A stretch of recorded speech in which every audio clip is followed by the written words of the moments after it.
This is World at War, and my name is Johan Peters. The peace agreement is signed, and Paul says, "When they shall say peace and safety, then sudden destruction cometh upon them as travail upon a woman with child, and they shall not escape." Just like a woman that has to deliver, when her time is fulfilled, so the destruction will come, and there is no escape. The Antichrist fights war after war.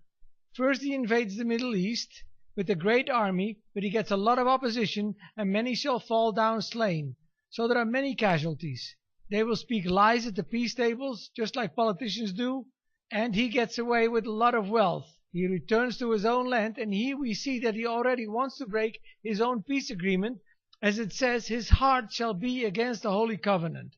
In his second war, he will invade the Middle East again, but the ships of Kittim come to Israel's aid, and he turns back. Kittim is the old name for Cyprus, and since Cyprus got its independence in 1960, Britain has kept 2 SBAs, or sovereign base areas, from which the Royal Air Force and the NATO operates. These come to Israel's aid, and he turns back. Okay, his third military move is that the armed forces occupy the temple, and he stops the animal sacrifice and replaces it with the abomination or the image. And of course the animal rights people will love him for that.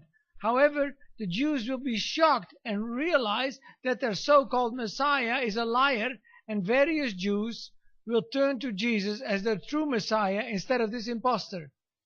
Here we have entered the tribulation, and the wars will stop for a bit, as he will be busy enforcing the mark, persecuting God's children and those who refuse the mark, and he will be dodging the meteor showers and the asteroids and the plagues of the 7 trumpets. Next, the fourth war is towards the end of the last 7 years.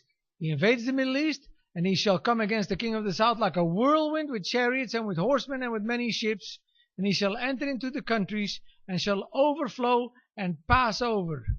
He shall enter also into the glorious land, which is Israel, and many countries shall be overthrown. But these shall escape out of his hand, even Edom and Moab, and the chief of the children of Ammon. This refers to Jordan and the king of Jordan. So the Lord is rewarding Jordan and their royal leadership for being a sample to the world of benevolence, because they've taken in the persecuted, first the Palestinians, then the Iraqis, and last the Syrian war victims.